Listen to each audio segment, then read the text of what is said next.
From the crossroads of the Ozarks, it's P.I.D. Radio. Welcome. I'm Derek Gilbert. I am Sharon Gilbert. Let me come in again.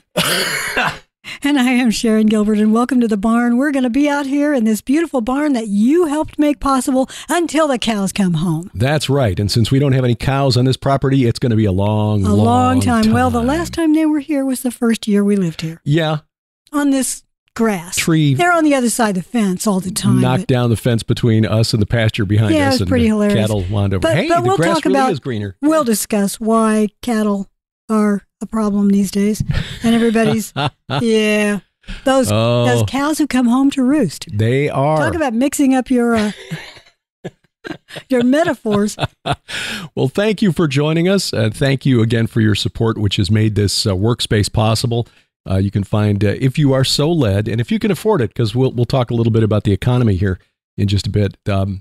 We do have a page you can link to at pidradio.com/donate, gilberthouse.org/donate. Yeah, people occasionally ask, which is why we try to mention it every once in a while. Yeah, and we're not really good about. We're terrible. Every now and then there'll be a troll on social media say, "You are grifters." Well, we're the worst grifters ever. We really are. We are really bad about mentioning that we have a donation page, but many of you have found it on your own, and you have been kind enough not only to share through online sources, but you've mailed us checks. And we truly, truly appreciate it. It really makes possible what we do. And this barn is becoming a very useful space. We've got a number of areas. There's really not much space in this barn that's going unused. That is so true. Yeah. I mean, seriously, you guys, the Lord has worked through you so many times. There have been times when Derek and I have had to write a big check for this or that, and we thought, okay, this is really taking our reserves down to the dregs. And then suddenly a donation for that exact amount comes in. Yeah. Our contractor, Christ Powered Construction, David James, Barbara James, they have been working on what we thought would be a relatively small project. I mean, it's still a major upgrade. The windows we paid for it up front. It was a relatively small, but and he is extremely honest. I mean, so honest. He's as honest as the day is long, as they say. But as he's gone through, he's discovered things that during the manufacturing of this manufactured home, there were shortcuts taken. There were, yeah. None of the PHEIC or I know that's a brand name, but that's a moisture barrier between the sheathing of the house, which is the plywood they put up outside the framing and the insulation and all that, and the siding. There was no moisture barrier, which is standard operating procedure on homes. We're assuming there's insulation in there. I assume there is. When he pulled off some stuff, yeah, there's insulation back there. Well, that's good to know. Yeah. But he discovered that, I mean, that was like one thing, but there are other things. We've got a cinder block foundation. Turned out the mortar and between some of the blocks had disintegrated. Falling apart. Right. That needed to be repaired. There was water that was getting in behind the siding near the deck that had been built on the back of the house before we moved in. So that had to be repaired. Oh, and the area where he needs to take down the guttering in order to put up the siding, he discovered that the soffits were held up with, and I'm not joking, with the kind of staples that are on your office desk. Yeah. Teeny weeny little lightweight regular staples. They didn't look like they weren't construction staples. You know, the kind that are like an inch long. These were They should have been actually screwed in, I would think, or something, but not certainly stapled with a hand stapler from your office. Right. So to fix that, he's going to have to take the gutters down. But anyway, we had to write a check for cost overages. He needed to go buy some more equipment and so on. And so it's like, okay, that's right. And then suddenly there comes in a check that was almost to the dollar amount. Exactly. We had just written. It was $1 under. Yeah. So the Lord, again, just providing as needed. So again, thank you. We are truly, truly thankful. And by the way, sitting here, we'll talk about that in a minute. Okay. Download our app. It's free. Won't cost you anything. Does not cost you a dime to enjoy. Well, enjoy may be a stretch, but consume almost 20 years of content. That is true. All of the prophecy interviews are now on the app. And this would include the Roku, Apple TV, and now Amazon Fire TV. We're in the Fire TV store. So if you've got a Fire Stick or if you've got a Fire TV and Google TV. Yeah. Android TV, I think, is also a thing, but we're in all of those stores now. Mm-hmm. That is confirmed. We've got it now on our Fire TV in the living room. We have infiltrated. And, after seeing how it looked on the Fire TV stick, I've tweaked it now. I got to check it out, make sure it still looks good on the Roku. I'll do that before I leave here today. But change the layout a little bit so you can access the classic stuff a little more easily. So the prophecy interviews that we did at the prophecy conferences from 2011 through 2016, in some cases, there were a couple of those conferences where we did something like 20 to 23 interviews over the course of about a day and a half. Mm-hmm. I mean, we were running a pretty tight schedule there, 15 minutes in, 15 minutes out, mm-hmm. but we got to talk to people like Chuck Missler, Gary Stearman, mm-hmm. L.A. Marzulli, Russ Dizdar, Doug Hamp, Rob Skiba, Tom Horn. You're featured mm-hmm. on a couple of those. And it was really a wonderful sampling of Russ Brielt and Barry Schwartz, the two men who are really the world's experts. And Barry Schwartz just called home recently who are experts in the Shroud of Turin. So a lot of really fascinating stuff there. And that's all available now on the app. Now I'm going to go back and get back to work on the classic P.I.D. radio, classic View from the Bunker stuff from 2005 and onward, and View from the Bunker 2009 and onward. That explains all those moths in the house. You opened that vault. I told you. Yes. We had no idea what might be in there. Yeah. Oh, scary stuff. How they can live on digital files, I don't know. But it was pretty scary. So you'll find all of that at the link to the app stores at gilberthouse.org/app. Need to put up a page for Fire TV because we've not got an updated graphic from Subsplash. That includes the Google TV, Android TV, and Fire Stick links. But we will get those, and I'll put that together here in the next few days. We'll get that. Yes. I'm sitting here wearing my GHTV t-shirt. I know you are today. Representing. Yes. We've got GHTV t-shirts. We have got Red Wing Saga t-shirts. Mm-hmm. We have GHTV mugs available. All these are at Light Hive Creations mm-hmm. through Kenny C. and his fiancée, Gidget Manning. Mm-hmm. And I'll tell you what, she is a talent. Yep. She is the one doing the majority of this heavy lifting, and she is incredible. We've got hats coming. Yep. Including P.I.D. radio. I know. Isn't that exciting? We've not had those since about 2006. I've got my old one, and I understand that David Inslee still has his. So thanks, David. Appreciate that. So that stuff is coming. Left turn, those of you who have been asking about my eyes, they're still really bothering me. I know you're praying for me, and I can tell. I really can tell. It's just annoying. My vision is blurred. I have relied my entire life on my right eye for vision because my left eye, when I was a kid, some of you probably had this issue too, I had to dress like a pirate because my left eye was one of those little lazy eyes. Mm-hmm. So to retrain it, I had to cover up my right eye, and it drove me crazy, not just because of the muscle having to be retrained, but because my left eye is a little weaker at near. I can see better at distance with my left eye. But for near, for reading and doing close work in the house, I've relied on my right eye for a long, long time. It's the worst of the two eyes. So it is blurry almost all the time. It really drives me nuts. I can't read for very long at a time. I've got blue blocker readers coming in today or tomorrow, I think today, that I hope help. But the big problem is that if you've ever had an infection of your oil glands in your eyes, your eyelids have oil glands to keep everything lubricated. It works with the tears, the tear ducts in your eyes, and it makes sure that your eyes stay nice and glistening. You do not want your conjunctiva and your cornea to dry out. Yeah. You just don't. And the oil glands are there for that. They can get stopped up. And that's what happened to mine. They got plugged up. They just didn't work anymore properly, and they got infected with staph. So that's what's going on. So thank you very much for your prayers. I'm on antibiotics, and once those are all done, I'll get checked out again. And once this is all cleared up, we'll find out why the glands got, plugged up in the first place. Yeah. Exactly. Well, we pray for that. May just be I'm old. We're old. Yeah.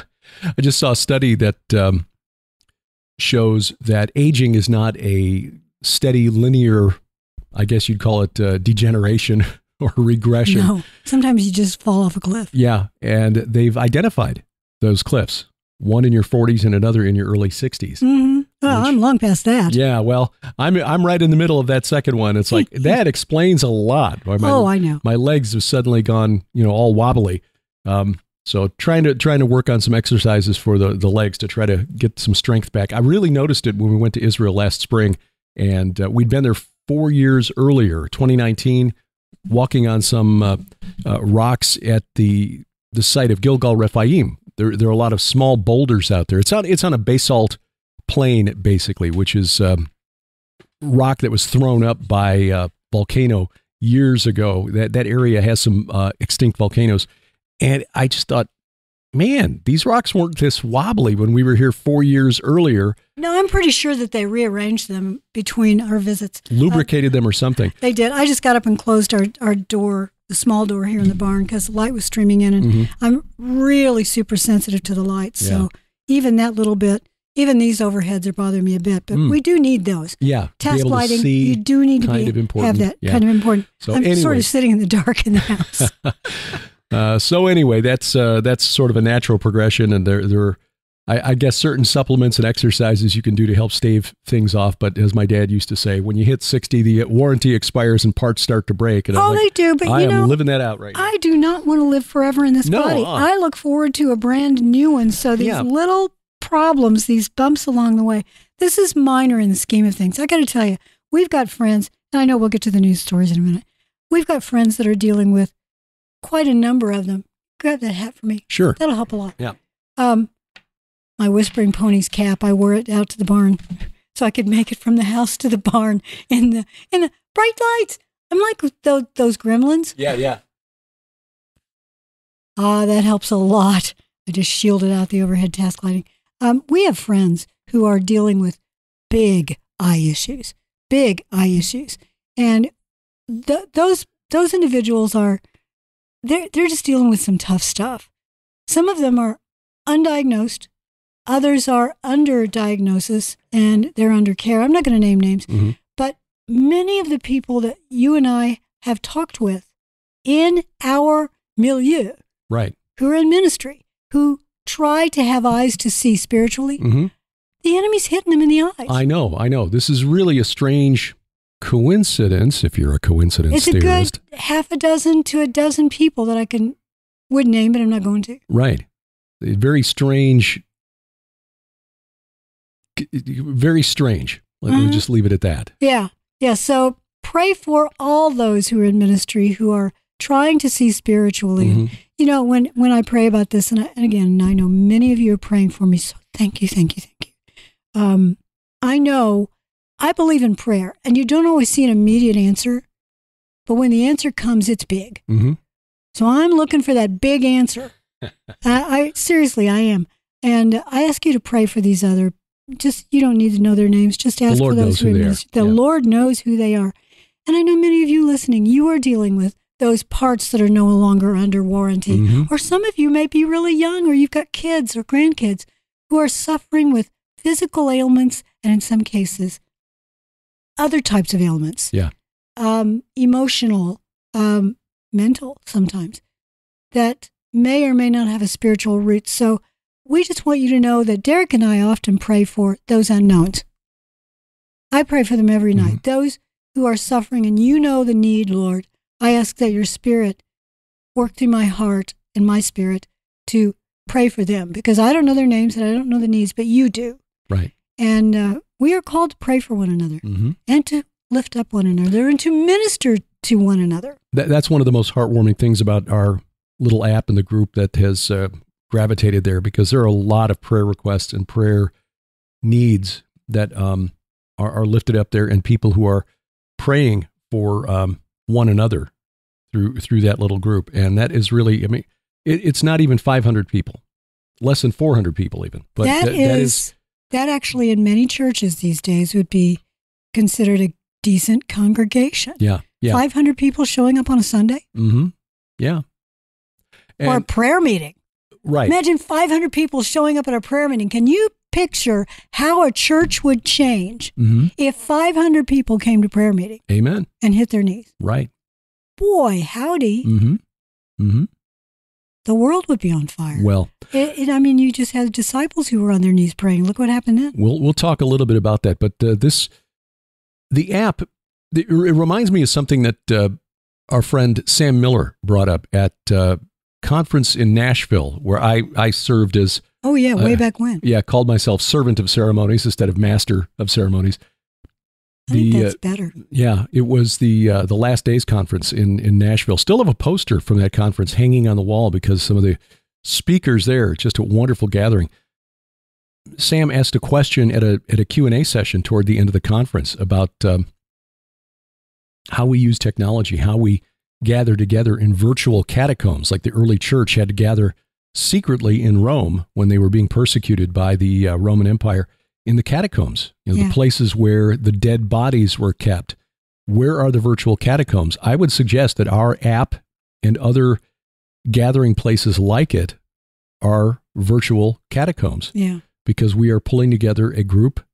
Not we, excuse me. The Lord is pulling together a group through that electronic tool who might otherwise not have a church home, might not have anyone who is lifting them up and encouraging them and praying for them.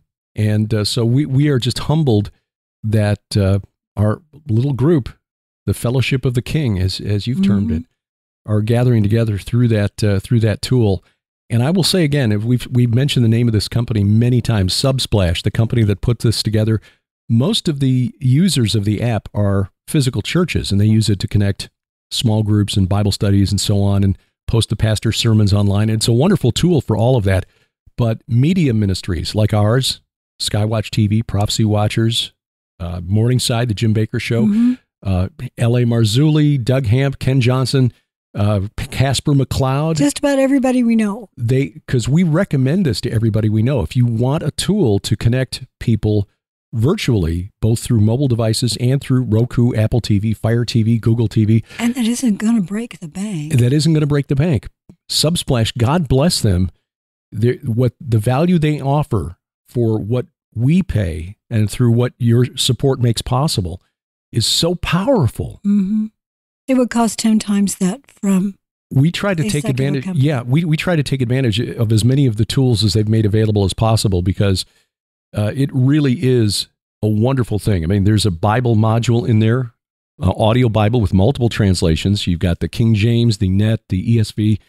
And when we do a study, as long as I remember to put the scripture tags in there, it will then connect you to other studies and also other programs that we've done that relate to those scriptures. So it sort of helps kind of network things together. There's a powerful search tool in there. We had a question in the app a few days ago after the interview with Avi Lipkin that we posted, my View from the Bunker program from a couple of weeks ago. Love to hear more from Avi. It's like, well, we've got other interviews with Avi in our archives, and you can find those by going to the search tool and search by speaker. Then you can browse through and find all of the programs with your favorite speakers. So it's a really powerful tool that they've put together, and they really make it affordable. I will tell you, it is less than the cost of one 30-minute program on a local television station. And that's per month. Yeah. And it reaches the whole world on multiple platforms. Yeah, it's amazing. Anyway, we can't say enough good about Subsplash, and thank you for engaging through that messaging feature. As far as I know, because I've asked other ministries, are you using this? And most of them are not, because it's geared at churches. Here's how your small group can connect and exchange notes with one another.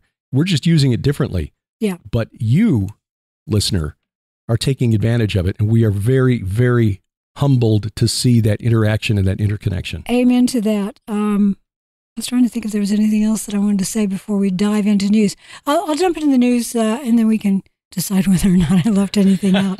Boy, I said to the cows coming home, and the reason I bring that up is because avian flu H5N1 is still making the rounds of dairy farms in a number of states. There are a lot of states that are having state fairs right now, county fairs, and you have 4-H clubs that bring in their various projects, and they're almost always animals of some kind. So you will have steer judging, and the prize steer, is usually bought by somebody, and that donation goes to either the family or to a worthy cause. And I always baked cookies because I grew up on a farm, but I didn't get into 4-H until we moved into the village. Yes, I lived in the village. It's a village. It was not a town. It was a village. DuPont, it was a village. So actually we lived sort of inside, didn't have a cow anymore. So at that point I joined 4-H, and I was involved in sewing and baking and things like that. But there are lots of wonderful skills you can learn in those 4-H clubs. And those who are bringing in chickens and pigs and cattle of various kinds, they are now having to be very careful because it's easy to spread communicable diseases, animal to human, at these settings.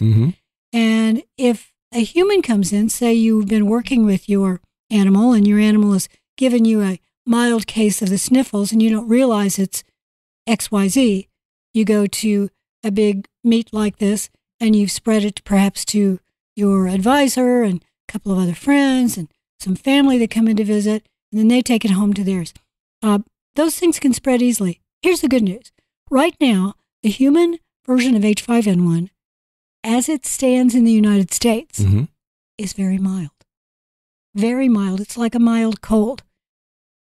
For that reason, it often gets mistaken. But when it's isolated from the human, and there have only been maybe a dozen cases of human influenza in the U.S. since this came around, these mild cases get missed, but those that are isolated and PCR'd, it's showing up as this very same one that the cattle have. The cattle got it from who knows where. Could be from a pond where they drink and birds flew over it. Could be from droppings that the humans carry in on their shoes. It's hard to say. But it is spreading slowly.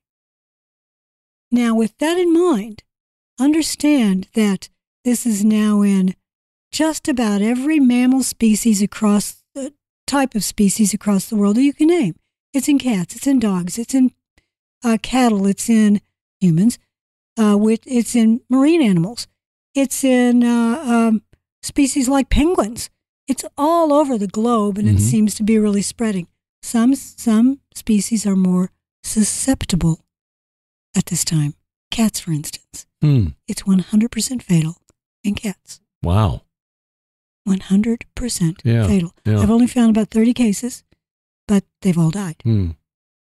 It could be they died because they didn't go to the vet until the parents, the mom and dad for the cat, thought, we just can't get the cat better. Let's take it in, because it starts out with GI issues, not wanting to eat, and throwing up, and cats do that all the time. And then sneezing, and then lots of sneezing, and then really lethargic. And by the time they get into the vet, the cat's passed. Right. So 100% of the cases that have been identified, but it's possible that not all of the cases have been identified. Know. And would they be able to treat it? I don't know. This is very, very early days for that kind of stuff. So what I'm saying is you're going to see more and more stories about H5N1 in the United States press. I see it a lot because I look for it. I have been watching H5N1 since 2005. And all of the various versions of the H5s, H3s, H8s, H whatever the hemagglutinin is, I've been watching those and trying to see whether or not they cross species, whether there's a zoonotic event that goes from animal to human.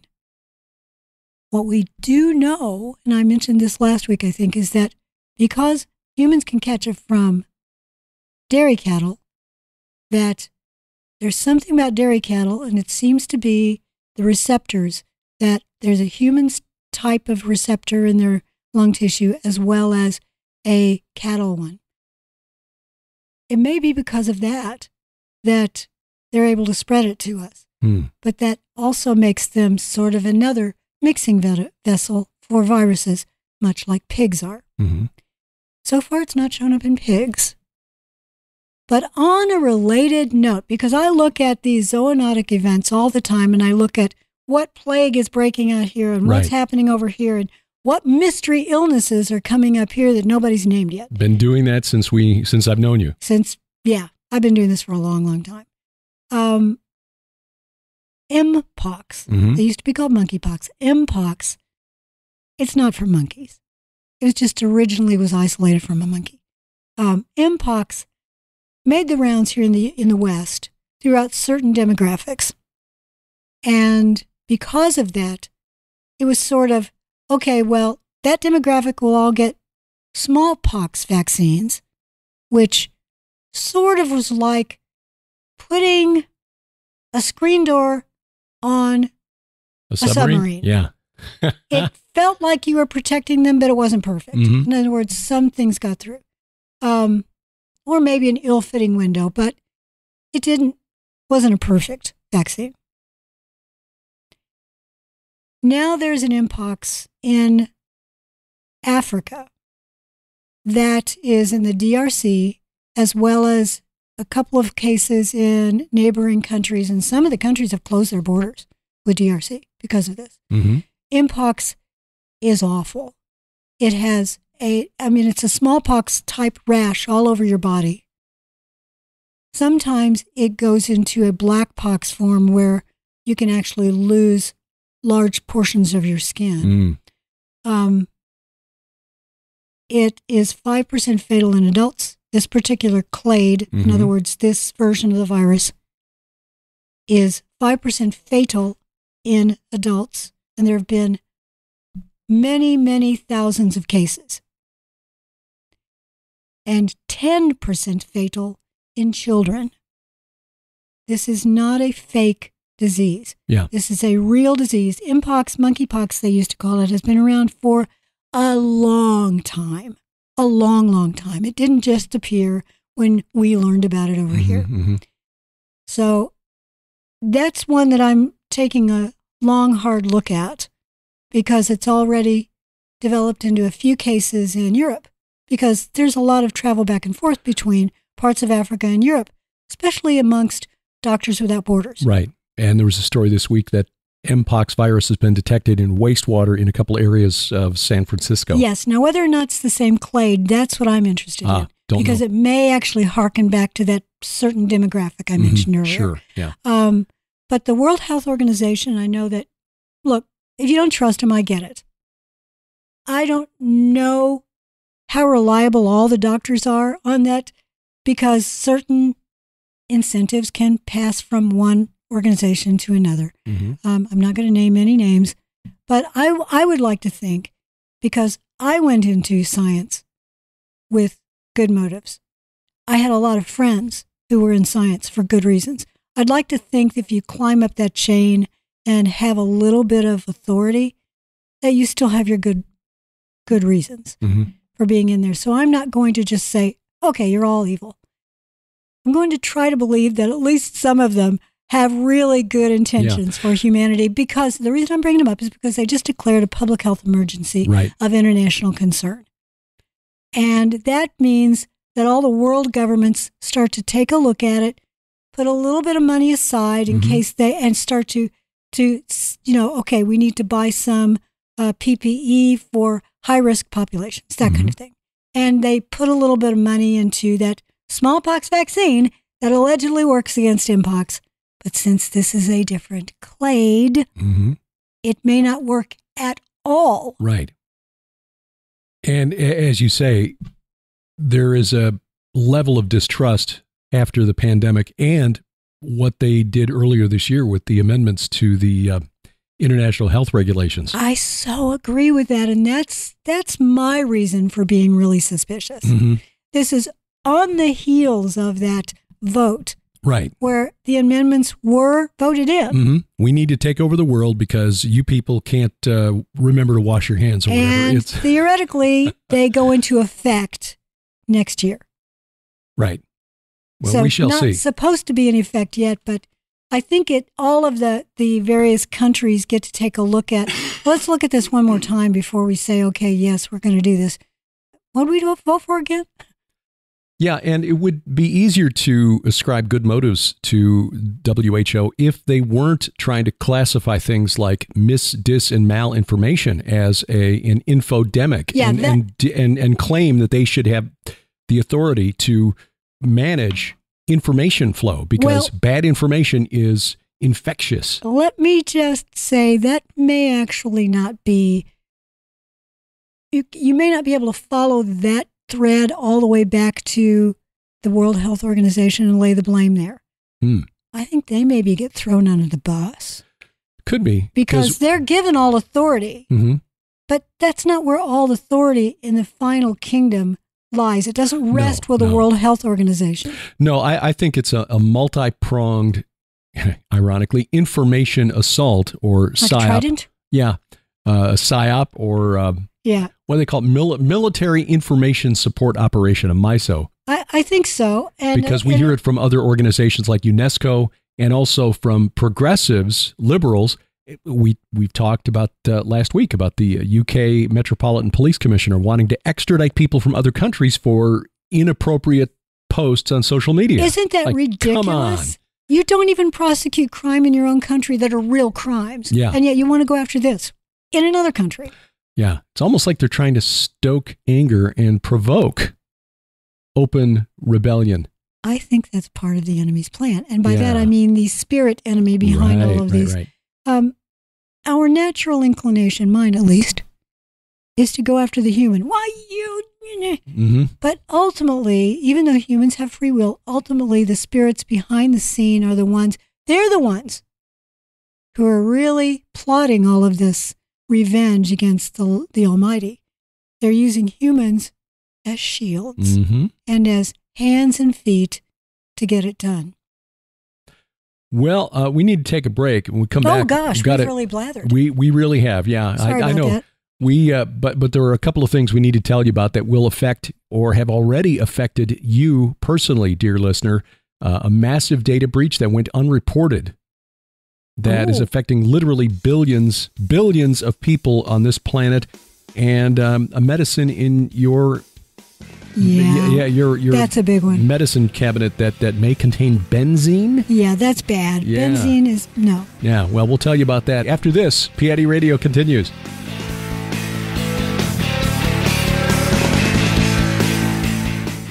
Archaeologists call it the world's oldest temple, Göbekli Tepe. But who were the guardians of Göbekli? I love that title. In fact, it's the title of Dr. Aaron Judkin's book, and he gets into that information. He is one of the world experts on Göbekli Tepe. There aren't very many of them. There aren't, and he's one of the few who will take a Christian look at Göbekli Tepe and try to analyze the spiritual forces behind this mysterious site. Why did our Stone Age ancestors spend so much time building this specifically for ritual purposes? And then burying it. It is a message in stone, and I tell you what, hundreds of archaeologists and experts have been trying to decipher this for a long time. I think Aaron may be onto something. Right.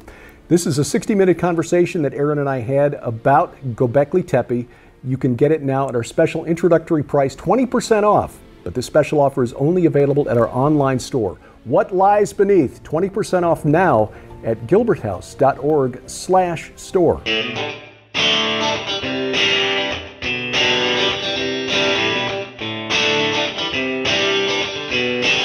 Welcome back to P.I.D. Radio. I'm Derek Gilbert. I'm Sharon Gilbert, and we are so glad that you're still listening. But we also want to remind you that as of this date, we are still going to go to Israel in November. That's November the 6th. November 6th through 13th. If you want an idea of what we saw when we were there in May, because the itinerary will be pretty similar, we've got a 1-hour presentation, a video of a presentation that I gave at Harvest Revival Center in Dayton, Ohio. You should watch that video anyway. It's really, really good. And they start out with information that everybody needs. Yeah, about the origin of Israel. Mm. That is available at our streaming video site, gilberthouse.org/video. It's available for free. You don't need to give us anything for that. And of course, while you're there at the site, we've got other videos that you can rent or buy access to for as little as $3. We just figured that's a way to get stuff out overseas without having to charge shipping or value-added tax. But anyway, gilberthouse.org/video. Yeah, it is $25, $30 for one DVD. Right. So stream it in full HD. But again, that video will give you an idea of what we saw. We went to communities that were attacked on October 6th, saw the bullet holes in the walls of private residences. Civilians were targeted on October 6th. And as the world is coalescing against Israel in its response to Hamas and whatever may happen in Lebanon with Hezbollah, which is even more ominous because Hezbollah is better armed. Their tunnels are in mountains. So they're really well protected. So tunnels are in mountains that they can drive trucks through these tunnels. I mean, these pictures of their tunnels, the videos, they remind me of the Nazi tunnels that you could drive 3 trucks abreast through that wide and that tall. They've spent billions of dollars on this infrastructure. Where'd they get that money? Rhetorical. Iran and well-meaning deluded Westerners. Anyway, we, God willing, plan to go back in November to go to those sites again, to just to spend some time visiting with wounded IDF soldiers recuperating, go to Hostage Square in Tel Aviv. We'll visit the important spiritual battleground sites like the Temple Mount, the Mount of Olives, City of David, Western Wall, all of those places. We plan to go to Shiloh as well, which is where the red heifers are being kept. By then, who knows what may have been done. We talked last week about the rehearsal that was done with the cardboard cutout that was neither quote red, unquote rehearsal. It was neither red nor a heifer, but the Temple Institute. Well, we talked about it before. Come on, I mean, seriously, have you guys read any of your stuff? No, it's fine. It's white face. No, you can't do it. No, it's fine. It's got the wrong equipment. It's good enough. Anyway, more information and the latest information will always be at gilberthouse.org/travel. And that also applies to our tour of Israel next spring. Again, still planning to go. It just a lot obviously depends on what happens between now and then. And Lipkin Tour is very good about accommodating us. During the lockdowns, we had to reschedule our tour 4 times. Yes. And they had to refund deposits from people who could not accommodate the new dates. So if you want to put down your deposit just to hold your spot, we're only going to take 10 people, but I will say this, if probably by October 1st, regardless, if we don't have 10 people, we can't go. Right. Which you'll also get your money refunded at that point. So if you're interested, gilberthouse.org/travel, and there's a link there that'll take you to the Lipkin Tours website to put down your deposit. The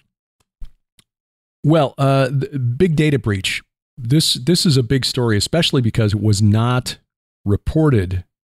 It basically snuck through without anybody really knowing about it.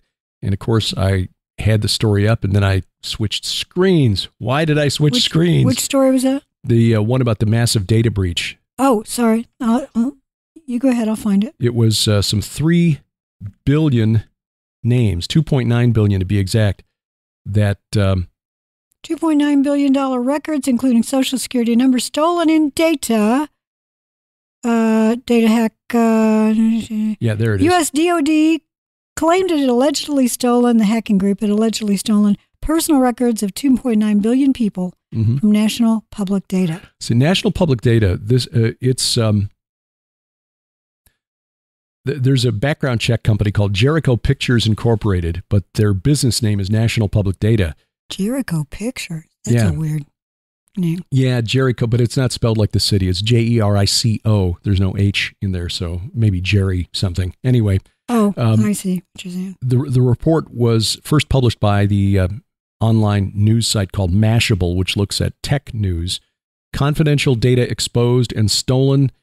Most of the people involved in this cyber attack probably unaware that we're even involved because National Public Data allegedly collects data from non-public sources without consent. So this came to light because National Public Data was sued. A plaintiff learned of it in July. An identity theft protection company alerted him that his data had been leaked on the dark web. This was back in April. Hackers posted the National Public Data database on a dark web forum, wanting $3.5 million for it from a buyer. So we're talking full names, addresses, social security numbers, and personal details of both living and deceased relatives 2.9 billion people. Bear in mind, there's only 8 billion on the planet. This is massive. It means your data, very likely, there's a very good chance that your data has been exposed. Probably. There are a few things you can do. One is, in case the part of that data breach has been password information on your computer, run antivirus, update your passwords for accounts like your bank, email, other services like PayPal, things like that. Yeah. Make sure that they're very strong and don't use the same one over and over again. These are things that I do. Yeah, me too. So I'm bad. Here's a big one. Use multi-factor authentication. Right. Authentication, because that way if it is taken, then if it isn't just, it can be an obscure email address that you only use for that. Mm-hmm. It can be a phone number that belongs to, say, your mom or something.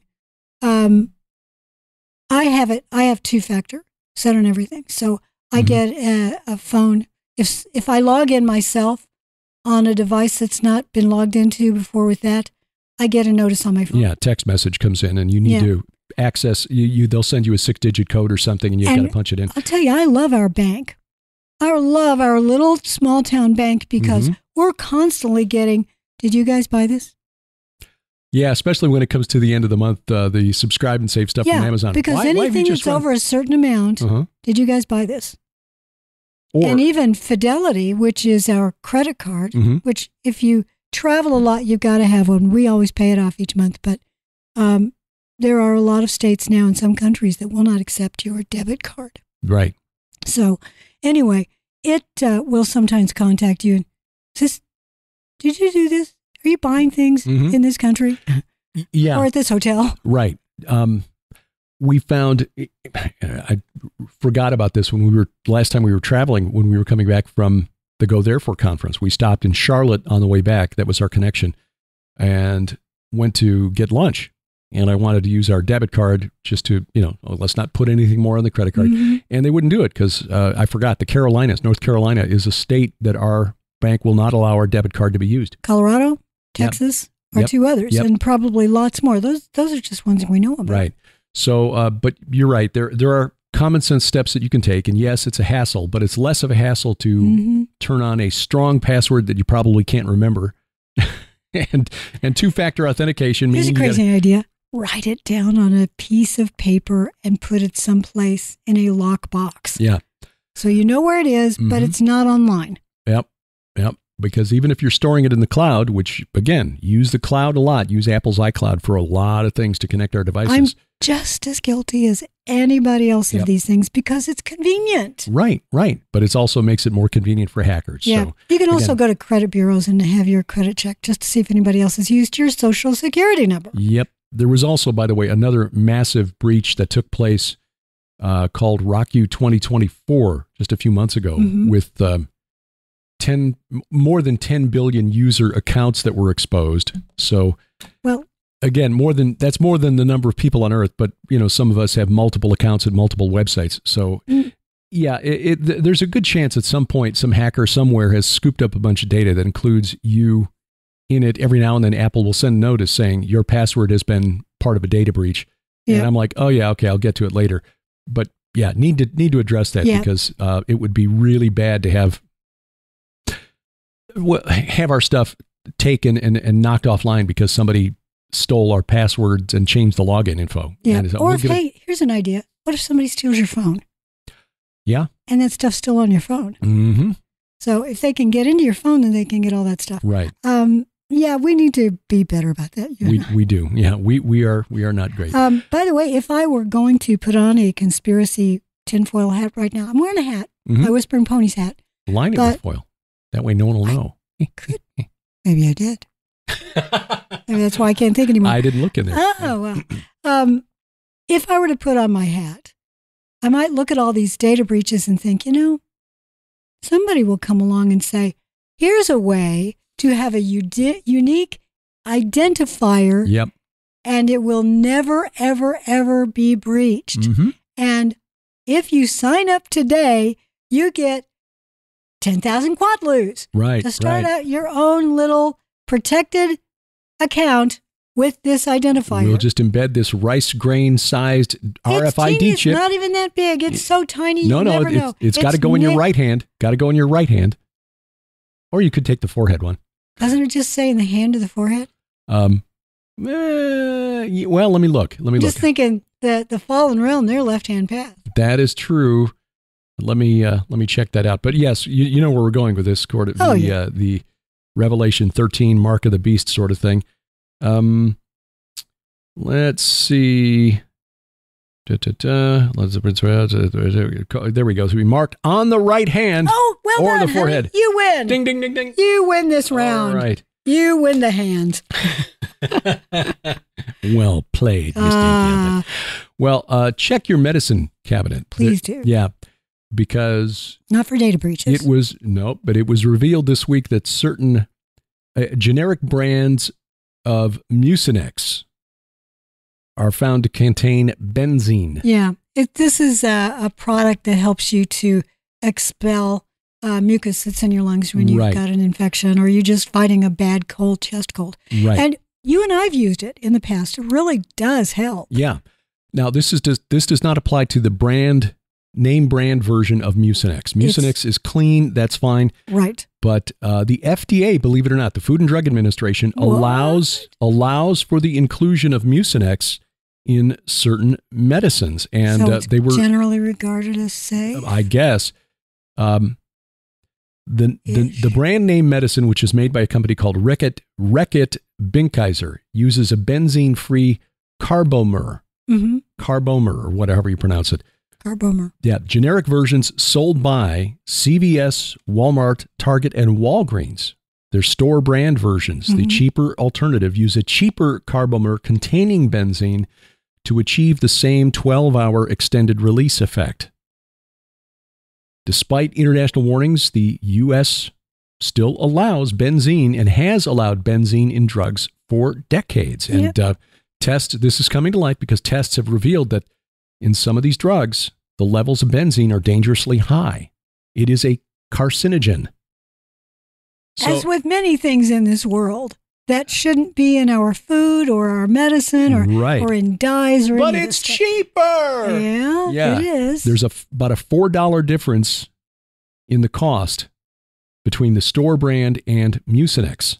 But by paying the additional for the Mucinex, you're getting the benzene-free guaifenesin. Now, we've got some generic guaifenesin in our medicine test. I've got to go take a look we have to take a look at that and see. Right, exactly. The FDA had announced plans to phase out, instead of just saying, hey, this is a carcinogen, why are we putting this benzene? It's a derivative of the petroleum refining process. It's not very healthy. It is not. But it's not something you want to eat. They were going to phase out benzene by 2025, but the deadline was extended to 2026 because the pharmaceutical industry pushed back on it and said, no, it'll cost us more. Good night.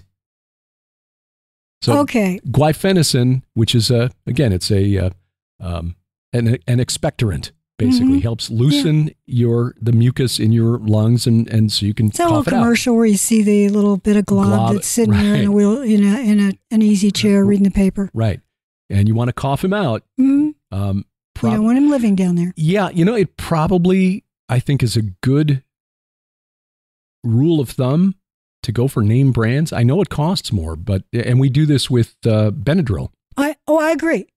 Yes, we use it with Benadryl because the stuff that's used to buffer it, to cut the actual active ingredient, so that you have a pill, and the generics really gives me restless leg syndrome. I tend to suffer from that once in a while anyway, but I will have it majorly if I take certain generics of that. So we always get the name brand of that, and I'm not saying that you need to go buy Benadryl, but it's good to have when you travel overseas, I'll tell you. Yeah. Because you never know when you're going to run across something that causes an allergic reaction.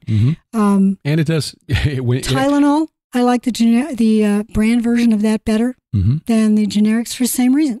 You never know what is in there that is the non-inactive ingredient. Especially because so many of those generics come out of China. And here's the other thing. It might be produced here, but the ingredients come from China. Yes. Mm-hmm. So always know what's in your medicine cabinet.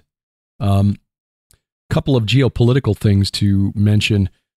Ukraine has been getting a lot of attention for its surprise invasion of the Kursk region of Russia that began on the 6th of August. They've pushed in, and as of this recording, it's being reported they've captured about 400 square miles of territory there. And of course, the news reports here in the West are typically very pro-Ukraine. It's 20 miles by 20 miles. Yeah.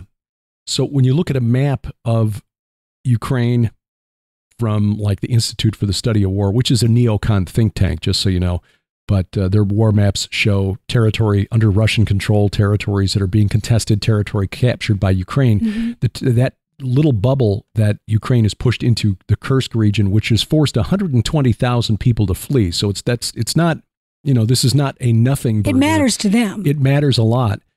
But compared to what Russia captured since the war began last February, it's a blip. I think this is how I'm taking it, which is not how it's being reported in the Western media. The Russians are scrambling. They were completely caught by surprise. Putin his grip on power is weakening. We've been hearing that for the last couple of years. It really is just a small bit of territory compared to what Russia's captured. Mm-hmm. But what is perhaps significant is that in the city of Kursk is a nuclear power plant, which is the third largest in Russia, and it's the fourth largest generator of electricity in all of Russia. So if Ukraine can take that and shut it down, that would be a huge blow. I don't think, based on what I've read over the last 24 hours, it looks like the offensive is starting to stall. I think this is Ukraine's battle of the bulge moment. You remember toward the end of World War II, and the Germans mounted a last gasp offensive to they punched a hole in the Allied lines, mm-hmm. but it didn't last because they were just outnumbered in terms of men and materiel, weapons and ammunition.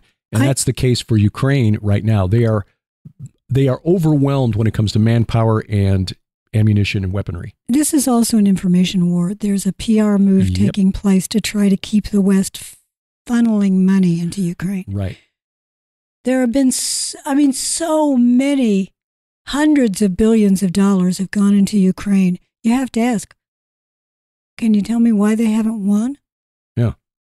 Yeah. So where's all the money going? The much vaunted summer campaign last summer, which was supposed to push Russia back out of the eastern provinces, Donetsk and Luhansk, didn't happen. It fizzled because Russia just has an overwhelming superiority in numbers, both of men and weaponry that they can bring to bear. There was a proposal floated by the United States to get U.S. weapons manufacturers, defense industries to open factories inside Ukraine so that we could shorten the supply chain to get weapons to Ukraine. Just saw a report a couple days ago that American corporations that make bombs and bullets don't want to work in Ukraine because it's too corrupt. You can't make any money there. And plus, the factories would probably get bombed. Well, yes, but they could put the factories in Poland. And draw Poland into the war, which there are some who believe the Poles want that. Poland's already in it. Well, yeah. And hey, the other thing is that... Well, the reality is we all are, yes. Yes, but there are tanks that were supplied by the U.S., tanks supplied by Great Britain, mm-hmm. tanks supplied by France. Germany, that are going into Russia mm-hmm. right now. Yeah.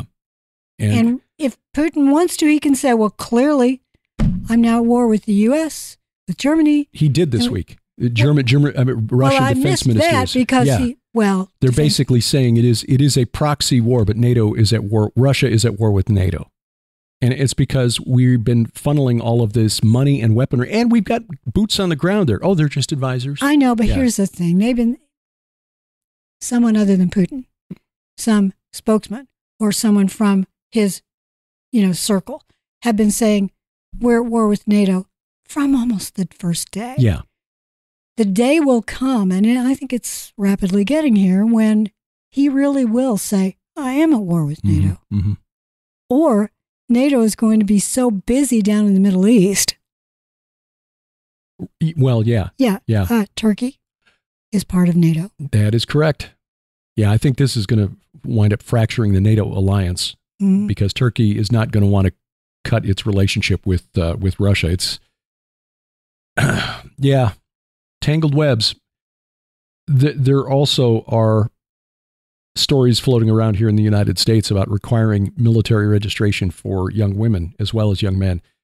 We don't really think about it because it's been a thing ever since I turned 18 even. It was back then in Tickety too, where when you hit 18 as a young man, you've got to register for selective service. You don't, there is no draft, but your name is on file somewhere. I think it started in the early 60s or late 50s or something. Yeah. It's been around for a long time. Yeah. So even though the draft was done away with after the Vietnam War, so we've got an all-volunteer military, you still have to register as a young man.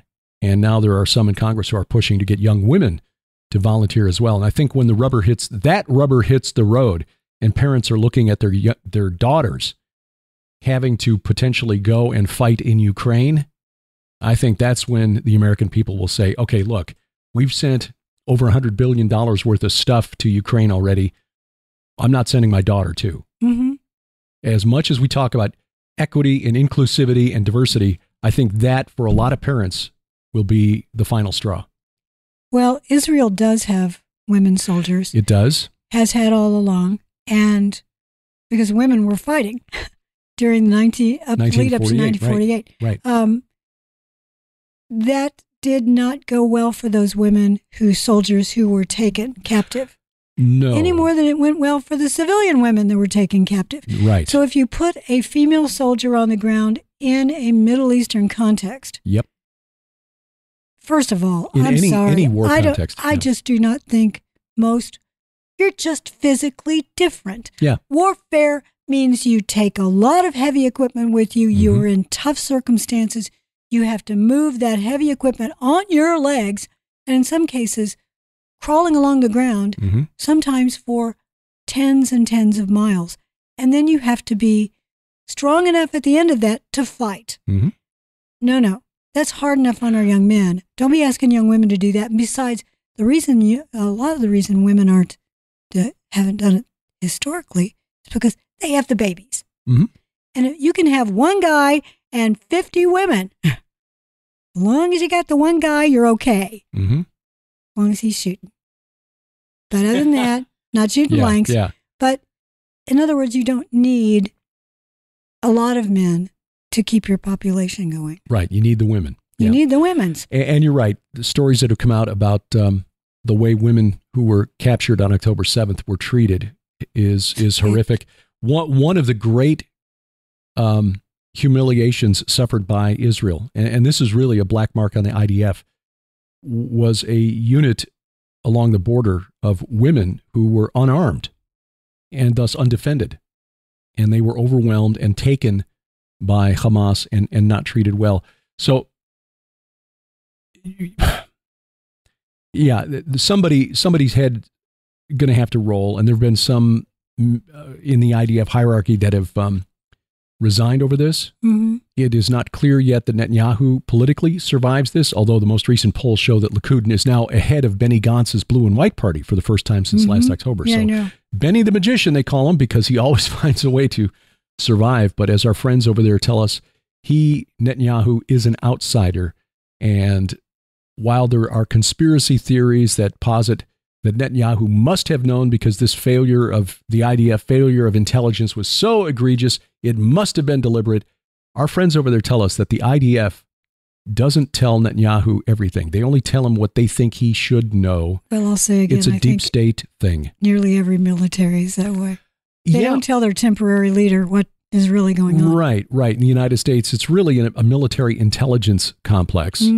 That was one of the takeaways from that book, The Secret War Against the Jews, by John Loftus and Mark Ahrens. Highly recommended, published 30 years ago, but it shows how elements inside the U.S. and U.K. governments actively worked against the official policies of those governments to try to prevent the state of Israel from coming into being, and then to allow Israel to be destroyed by its Arab neighbors, because the Arabs had the oil, and we really work for the oil companies and the banks, not for the American people or the British people.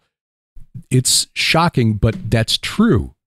The presidents don't always know, the prime ministers don't always know what their governments are doing. Their intelligence services are sometimes operating on their own for their real constituencies, who are the guys with the money. But let's remember, the Lord is still in control of the world.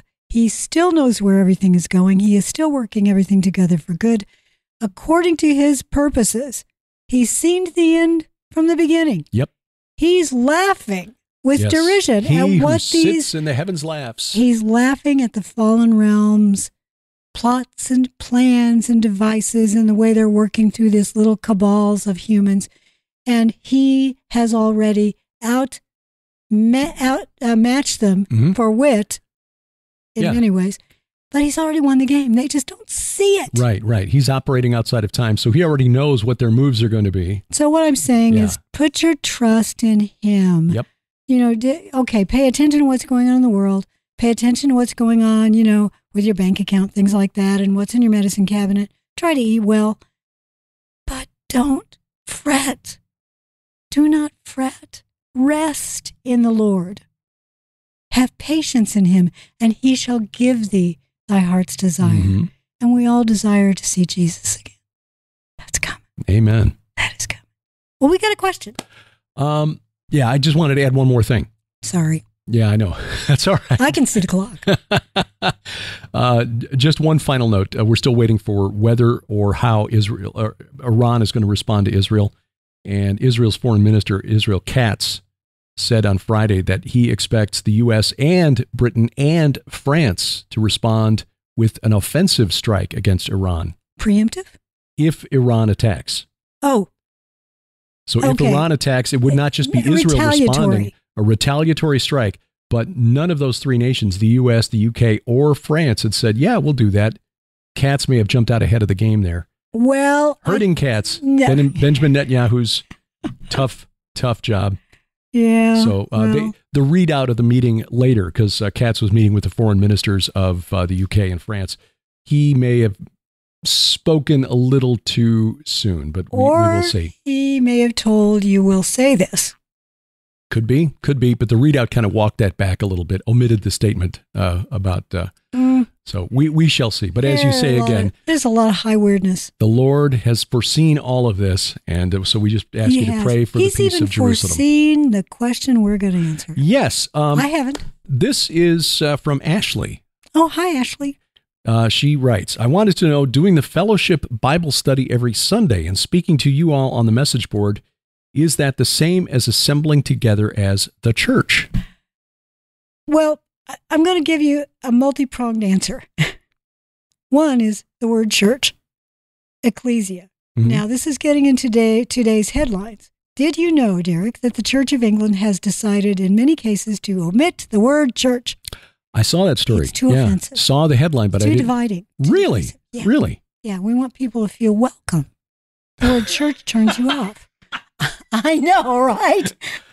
So what are they calling it? The church, congregation, fellowship, the coffee shop of England instead of Church of England. I mean, it's in the name, Church of England. I know. Yes, I know. C. Yeah. Well, okay. The C. Company of England. Company. Yeah. We need to find another C. Gathering place of England. No, we got the acronym. It's got to be a C. Coffee shop of England. Coffee would work. Yeah. Coffee house of England. No, what's the Oh, we drink tea. That? No, that's no good. Rats. Yeah. Let's change it from C of E to DOE. Or the... Yeah.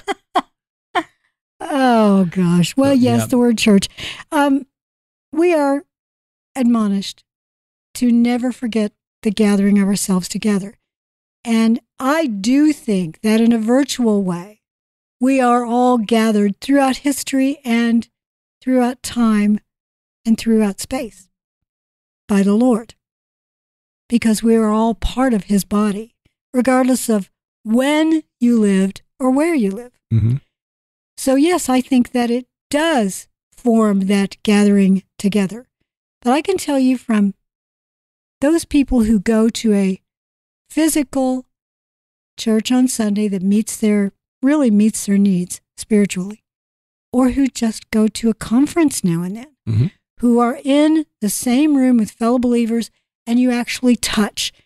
the Lord has wired us for touch. The Lord has wired us to hug on one another and to look each other in the eye and to be in that space where you feel connected. Mm-hmm. It's very easy to feel alone. Yeah. When all you have is a virtual connection. But if that is all that is open to you, for example, back in the day, we called them shut-ins. Right. You couldn't get out of the house because you were bedridden or chair-ridden or whatever, and so you couldn't go to church. We'd bring church to you. Mm-hmm. I was in part of many small groups that we would go and we'd sing, and we'd leave, back when cassette tapes were a thing, we'd leave cassette tape of the sermon, or the pastor would just go and he would visit. Visiting those who are shut in, that is a big ministry. Yeah. And it can be done online, but if you know of people locally in your area and you're feeling lonely yourself and you have the physical ability to get out, maybe try visiting some. Go to a nursing home. Yeah. Just ask the staff, say, look, all I want to do is just go and pray with people or go and read. Just say, volunteer. Is it okay if I volunteer to be someone who goes from room to room and just reads with people? Yeah. I agree. We've never seen our weekly Bible study as a substitute for a physical gathering. No. We get a lot of the church experience just through our responsibilities and friendships at Skywatch TV. Mm-hmm. So we're in that's sort of our church. Yeah, we're in a unique situation. But we started doing the weekly Bible study back in 2014, and we're just a month away from 10 years of doing this. September 11th, 2014. I've been doing this for 10 years. Yeah. Somebody get me a cup of coffee. That came from questions we kept getting asked at conferences. People saying, can you recommend a good church? Because we don't have one near us that does verse by verse exegesis. Mm-hmm. So that's why we do that every Sunday. But you're right. There is something really joyous about getting together and hugging on one another, praying with one another, which is why we can go to these conferences, especially the prophecy conferences, which, okay, here's what the Bible tells us about the imminent end of the world as we know it. And yet, people at those conferences are not fearful. Joyful, laughing. Yes, the end of the world is coming. Massive war ends at Jerusalem.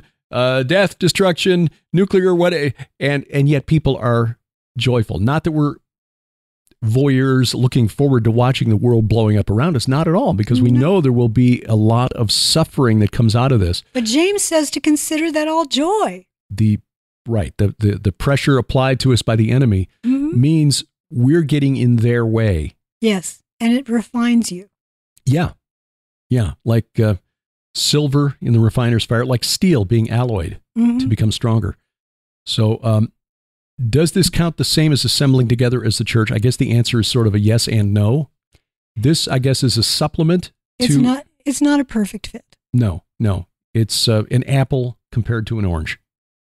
But if we can supplement what you're getting from a physical gathering through our verse-by-verse exegesis and the kind of a strange divine council worldview, only strange to us in the 21st century because most of us weren't taught it.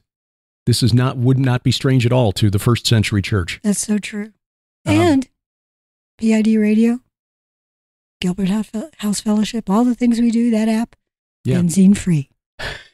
Benzene free. Yes. So 100% we can say without fear of contradiction, no benzene was used in the making of this app. No, we've talked about it, but we did not apply it. It is not part of the app. Yeah. It will not harm you. Feel free to toss questions at us. We've got sections in the app, in the messaging section, questions for Sharon, questions for Derek. Even in the open forum session, throw those questions out and we will strive to answer on PID Radio and the Gilbert House Fellowship. I will say that I sometimes see that there's a section called announcements by the Gilberts or announcements. Something like that, yeah. But it's a place where actually Derek and I are supposed to be posting things as announcements. And so I see a lot of miscellaneous stuff going in there. It would be helpful if that could just be reserved for Derek and myself to put announcements. That way you can go there, and if you see there's something new in the announcements, we've got something to announce. Right. That's the purpose of that particular forum. That's the purpose of that. But anyway, thank you for making use of that, and again, especially the prayer requests section, because that is one way that we are gathering as a sort of virtual ecclesia, virtual that is congregation. So true. And by the way, speaking of announcements, the Red Wing Saga first 3 books are now audiobooks. Now they are AI voiced. And the reason I chose that is because I was offered a beta program. Mm-hmm. We were offered a beta program through Kindle books, and it was a very quick, in other words, just go through, listen to the voice, and decide which one you want. And then within 72 hours or less, it was published as an audiobook, as opposed to you're waiting the next 5 years until I'm finished writing all these books and I've got time to go back and actually read through them, or we hire it done and it costs a lot of time and money. Right, I got to tell you, hiring talent, really good talent, is expensive. Yeah. It's easier and cheaper for us to just voice it ourselves. But we don't have the time. I'm afraid we really don't. So for those of you who've actually told me, I've gotten feedback from you, thank you. First of all, for trying it. And because if you have Kindle Unlimited, if you have Audible, then you know that you have so many free ones every month that are included with your subscription. And so it's zero cost. You get the audiobook for free. Yeah. So why not? And also, if you buy the actual Kindle book or the printed book, it's an add-on for a very small additional price. So the audiobook is available, and many of you have told me you love the voice.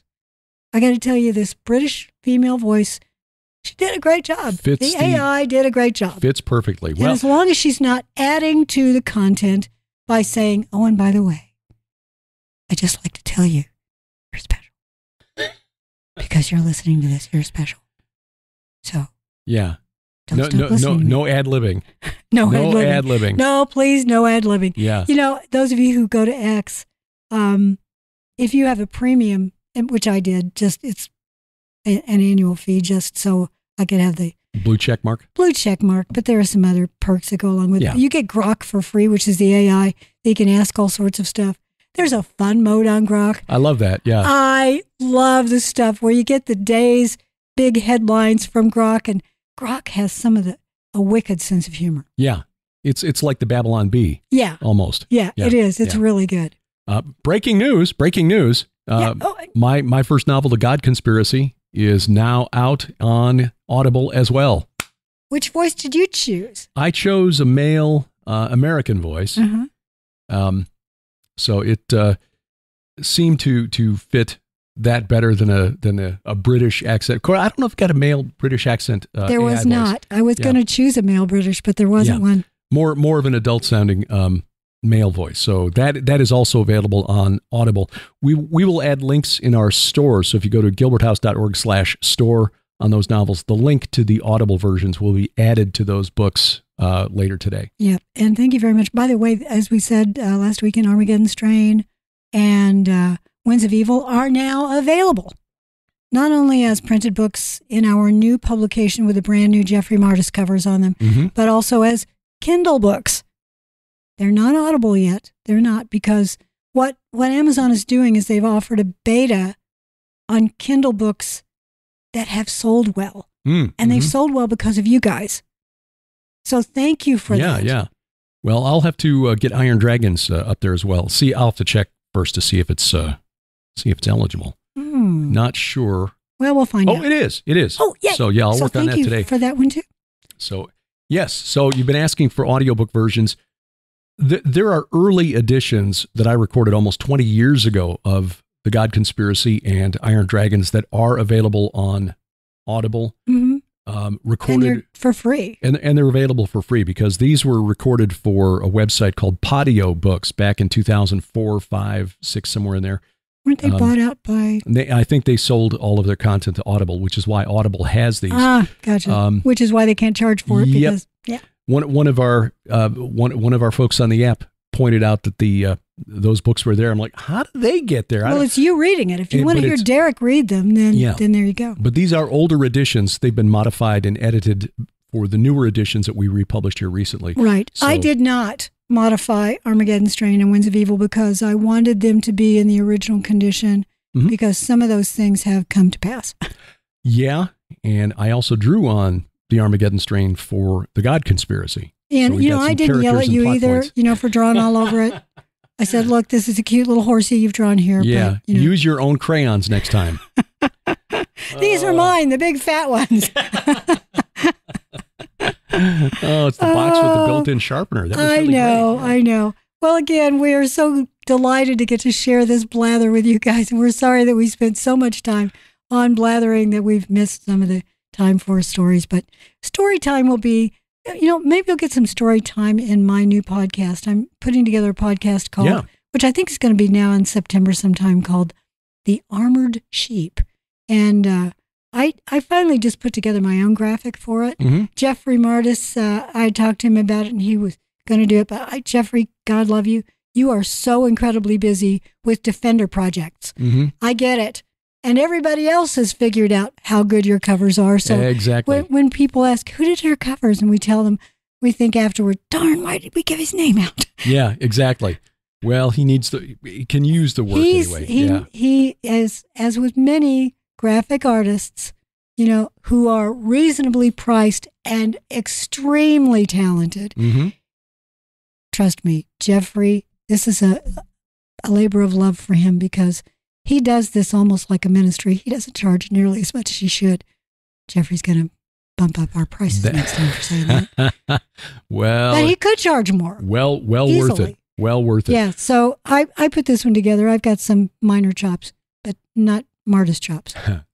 Chops. There we go. Yeah. A couple of conferences to tell you about. I'll be in North Dakota the first weekend in September 7th and 8th for the Pitchfork and Hoe gathering. This is a small, actually, they had hundreds of people there last year. Yeah. It really, the Eagles Club in Valley City is really big. And they've got it set up for that weekend where farmers and homesteaders, small farmers, will come and exchange ideas.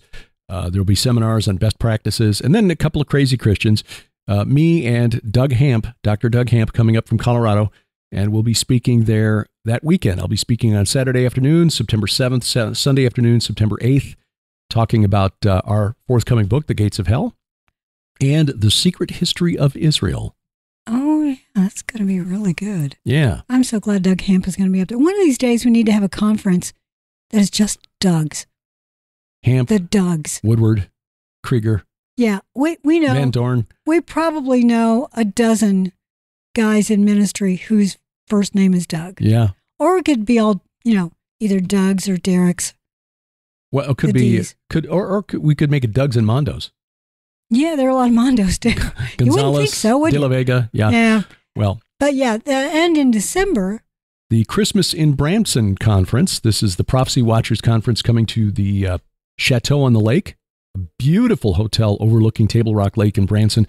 But besides a great lineup of speakers like L.A. Marzulli, Bill Salas, Billy Crone, Ken Johnson, Patrick Wood, looking forward to meeting him face to face. Brandon Holthouse, Josh Peck, Mondo Gonzalez, me, Terry James, Doug Hershey, Larry Ollison. It's just an amazing Olivier Melnick. Looking forward to meeting him as well. So this will be December 5th through 8th at the Chateau on the Lake, and we've got information at our website. If you go to our website, look for upcoming events, or go to our app, go to the calendar section, and then upcoming events. There's a link to the website, which is BransonChristmasProphecyConference.com, or you can get there from prophecywatchers.com. That will be just a wonderful, wonderful gathering. 22 speakers, and we are looking forward to taking part in that. Also, a virtual conference called Inspiring Women coming from Hear the Watchman in October. Yeah, first weekend in October. Yes, Sharon will be speaking as part of that, October 4th, 5th, and 6th. Virtual presentations from Sharon, from Vicki Joy Anderson, Tracy Tennant, Heidi Begley, Leslie Johnson, Stan Johnson's wife, Lisa Keys, Jennifer Crate, Sharon Cluck. And then on Sunday, there will be a Q&A with speakers. So you sign up for the conference, then a Sunday afternoon, you can interact with these women in real time. Yeah. So the Inspiring Women virtual webinar October 4th, 5th, and 6th, and information registration at hearthewatchmen.com. Yep. So lots of things going on. Remember, if you want to go to Israel, please go ahead and put your, deposit down, and then we'll see what happens in the next few weeks. Amen to that. Gilbert House Bible study tomorrow morning, and tomorrow evening it is Iron and Myth, episode 32. Dr. Judd Burton rejoins the panel. He's got his technical issues resolved. So Doug Judd and Brian Godawa, Doug Van Dorn, with another interesting round of discussion. Episode 33 is coming up next month. What are you going to talk about? Mount Hermon. Oh, of course. Yes. Of course. It's on the 33rd parallel. Exactly. Doug Van Dorn's suggestion. That's right on. Very good. Yeah, so a lot to talk about there. Until next time, I'm Derek Gilbert. I'm Blattery Sharon Gilbert, and for Grace and Glory, who have no doubt rearranged the house. Bye-bye, everybody. P.I.D. Radio is produced by Gilbert House and released under Creative Commons Attribution Non-Commercial No Derivatives 4.0 International License. Follow us online, Twitter @P.I.D. Radio, or the P.I.D. Radio page at Facebook. Join us each week for our online Bible study, the Gilbert House Fellowship, online at gilberthouse.org.